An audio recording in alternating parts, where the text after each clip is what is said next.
basically, my acknowledgement will be to the mob that are mostly for the area of where this development is hopefully going to be rejected, which is the Guring-gai.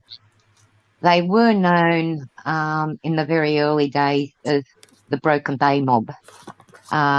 We have to realise that when Captain Cook, Captain Phillip, etc., started arriving here, the linguists that came with them didn't really understand the way our people spoke. So they gave them the names that they felt were appropriate or from what they understood. So, yeah, Guring-gai is the mob on the Central Coast that Carry On comes under. There's also other mobs that come under what we now know as the Central Coast. One being the Awabakal, that were to the north of the Central Coast area. To the west, there is Darkinung and Darkinung, N-U-N-G, Nung, N-O-O-N-G. So I acknowledge the Guring-gai, who are our neighbours, also in many cases who are our relatives.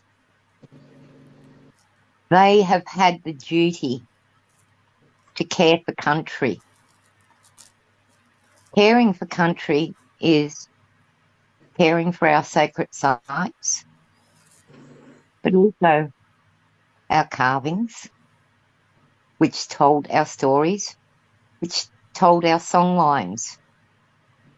It's like a history area. It's like going to a museum. So this is very, very important. We're also connected, all connected via what would most likely be more understood is marriage lines. There's the big possibility that my mob had married into the Guring-gai, the Awabakal, and so on. We had, sorry? It's okay, I've just muted, sorry, it was someone who just joined. Keep going, Colleen. Okay. So, yes, I acknowledge the Guring-gai as the owners, the custodians, not the owners, the custodians of the land that we're going to be talking about tonight. And I respect them. I respect their elders, past and present, and the young ones that are taking up the challenge of being elders, young elders, is that the area of Carry On was actually where we would hold big corroborees.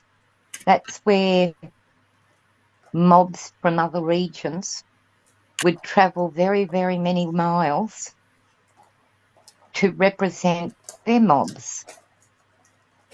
As was talked about earlier, I'm actually from the Yuin mob as well as the Darkinung mob. My Yuin mob, the elders taught me that they travelled here and they talked business. They even sometimes married up here as well. And unfortunately, we can't stop that from happening.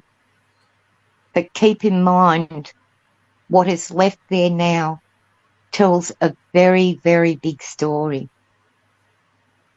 The carvings there, some of them you can't see. I'm sure you've heard of the greater cities. Carry-on is part of the plan, the same as Gosford is part of the plan for the greater cities. They don't care about the history of the white fella. They're going to destroy the Gosford area. Carry-on. Oh, what a beautiful view there is from the area of Carry-on. But it's not a suitable place. It's not going to be affordable housing.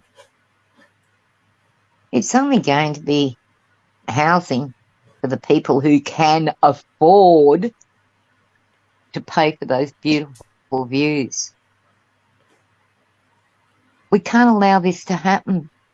It's a clear cell development that will go ahead if this rezoning occurs.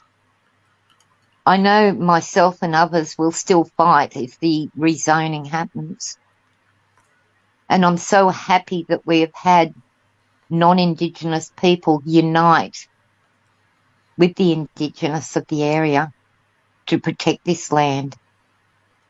There's many videos out there that tell you the story of many of our people, the birthing of our mobs. You know, it's very, very important that people understand that first and foremost, that we're not bloodline custodians. We pass the history on to the non-Indigenous people so that they understand. Jake's been fighting for this area for a much longer time than I personally or Lisa have been doing.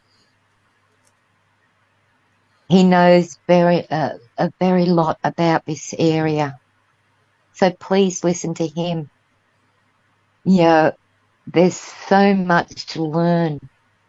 The food that is in the national parks area and right around, it's all valuable for future generations. Because let's face it, we watch movies and TVs about the future. And so often you stop and think when you were younger, you watch these movies and suddenly all of these things are coming true.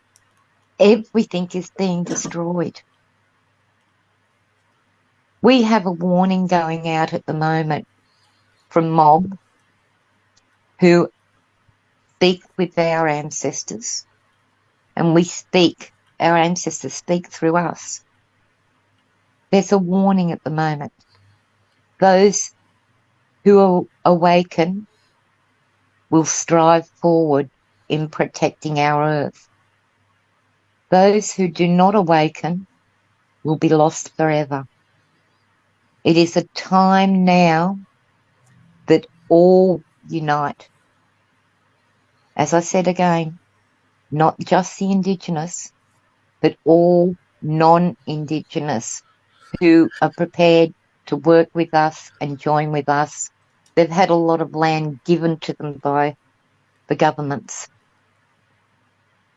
but they're not the traditional custodians. If we went up into their mob's area and said, well, I'm going to bulldoze this, they'd be up in arms. But the government's allowing them to destroy our area. Be there, prepared, if our submissions don't stop this rezoning, to be there and unite with us, to stand up and stop it from happening, submissions.